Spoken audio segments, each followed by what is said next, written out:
Nous continuons cette découverte de Wix avec donc la pose d'autres bandes, d'autres blocs texte, quelques petites précisions par-ci par-là, mais qui reprendront en gros ce que nous avons appris à la vidéo précédente. Alors ici, ce que je voudrais, c'est rajouter une autre bande en dessous. Alors je vous rappelle la procédure, vous allez dans Plus, Ajouter, vous choisissez une bande. Je vais rajouter une bande simple, noire, ici, qui va se mettre automatiquement en dessous. Je vais peut-être pas la réduire en hauteur, mais prendre le pied de page, donc en cliquant dessus, ce qui me permet de pouvoir le décaler et de pouvoir avoir un petit peu une latitude quand je déplace ma bande. Alors cette bande, je vais directement la modifier pour en faire 2 colonnes. Donc je vous rappelle ici, j'ai sélectionné la bande, j'ai les options de bande qui sont ici, la mise en page, et je choisis ajouter une colonne. Donc là j'ai 2 colonnes. Et cette fois-ci, je vais mettre du texte de ce côté-là. Donc je vais ajouter texte, donc un paragraphe, le premier, puisque je sais que le texte est blanc dans ce premier paragraphe, que je vais installer sur la colonne. Et là, évidemment, je me retrouve avec l'emplacement où je peux donc placer mon texte entre les 2 lignes pointillées pour être sûr qu'il soit bien lisible. Donc je vais aller le chercher, copier, vous rappelez ici je clique sur modifier le texte, je le colle dedans. Ici je vais faire cette procédure, vous savez, où j'efface et je reviens en arrière pour être sûr que ça fasse 2 paragraphes, donc je puisse styler le premier élément sans toucher au suivant, voilà, c'est ci. Et là, je vais mettre une deuxième photo, mais ce que j'aimerais bien, c'est que cette photo soit complètement pleine page dans la colonne, c'est-à-dire qu'elle remplisse entièrement la colonne. Pour cela, je vais choisir non pas d'ajouter une photo en cliquant sur Ajouter, mais je vais modifier l'arrière-plan de la colonne en cliquant dessus et en choisissant une image. Parmi les images, je retrouve mes images, mes fichiers du site, donc ce sont les photos personnelles.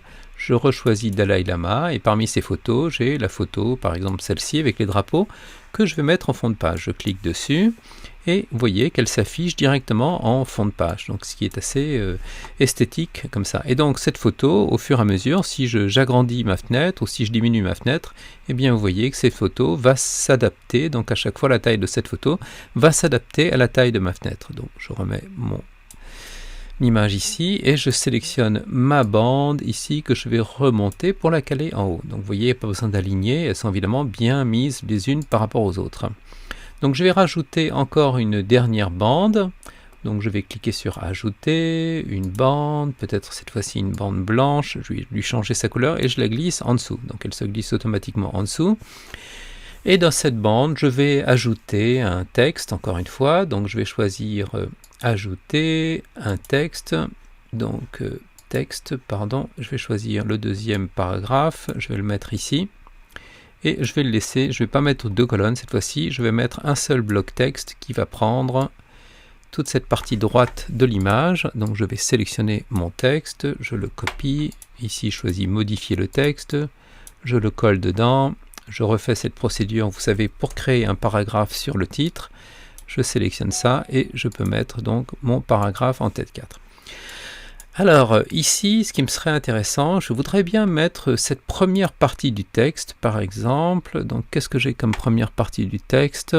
Bon voilà, admettons que j'ai un autre petit texte que je voudrais mettre ici dans un bloc texte. Donc ici, j'ai mon petit texte qui est copié. Je vais rajouter donc un petit bloc texte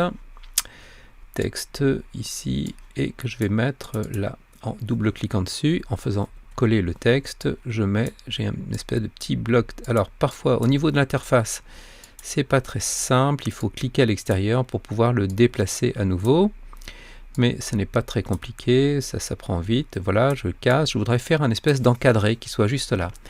Alors pour pouvoir le mettre dans un bloc, je vais aller chercher un bloc en allant ici dans Ajouter, et cette fois-ci je vais aller chercher une boîte que je vais prendre, par exemple une boîte rouge. Cette boîte rouge, je vais la déplacer, je vais la placer sur mon texte, à peu près pour lui donner sa taille. Et pour la mettre derrière mon texte, eh bien, je vais jouer sur ces outils ici. Donc en ayant sélectionné la boîte, je vais dans cet outil qui va me permettre de basculer en arrière-plan la boîte. Maintenant, je peux sélectionner mon texte facilement et le caler donc au milieu. Vous voyez que j'ai des espèces d'icônes. Donc je vais un peu limiter mon bloc texte. Et j'ai des espèces de lignes qui m'indiquent quand mon texte est au milieu. Donc par exemple ici je vais mettre modifier mon texte et je vais le mettre avec une couleur. changer sa couleur pour mettre une couleur blanche par exemple. Et je peux aussi modifier le bloc qui est derrière. Je vais modifier le design du bloc. Alors ici, vous voyez, j'ai des éléments qui sont tout faits. Pour essayer de reproduire, par exemple, cet effet-là, je pourrais choisir personnaliser le design. Ici, choisir donc un design prédéfini avec une ombre portée, encore une fois. Donc je vais pouvoir choisir l'ombre et la faire décaler. Donc l'angle, la faire décaler, vous voyez, on peut la faire décaler ici et choisir une taille plus ou moins marquée et un flou plus ou moins marqué. On va plutôt choisir flou et on va la mettre à une distance qui est moins forte pour que ça soit pas trop ridicule, et peut-être une opacité un peu moindre par exemple. Je peux jouer aussi sur la couleur de la bordure. Peut-être au lieu que ça soit noir, je peux choisir que la bordure soit complètement blanche ici, et peut-être même donner sur le côté un peu arrondi, où là je vais mettre par exemple 30 en arrondi, ce qui va donner donc un bloc avec un bord arrondi autour.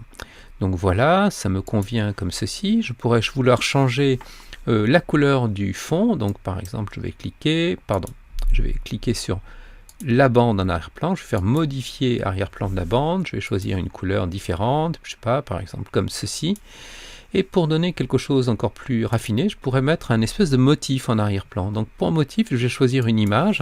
Et j'ai préparé une image dans mes fichiers du site, ici, une image avec une fleur, un motif de fleur que je vais choisir, ici, cliquer et modifier l'arrière-plan.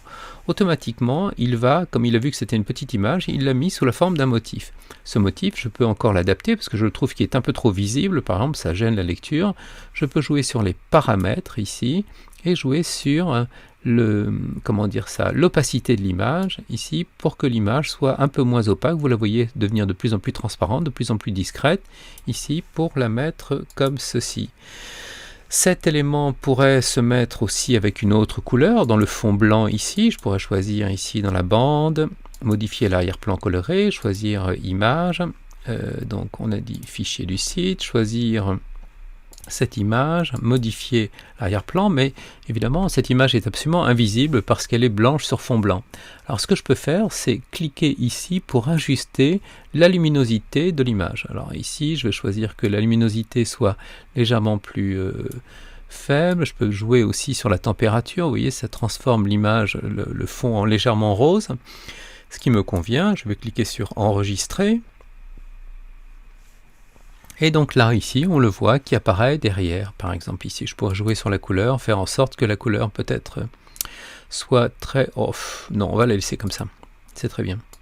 Donc voilà, j'ai ma page qui est complète maintenant, ici, avec différents éléments. Maintenant, la prochaine étape, ça sera de voir comment on la publie et comment on peut la visualiser, donc comme si on était en train de réellement de la voir sur le site.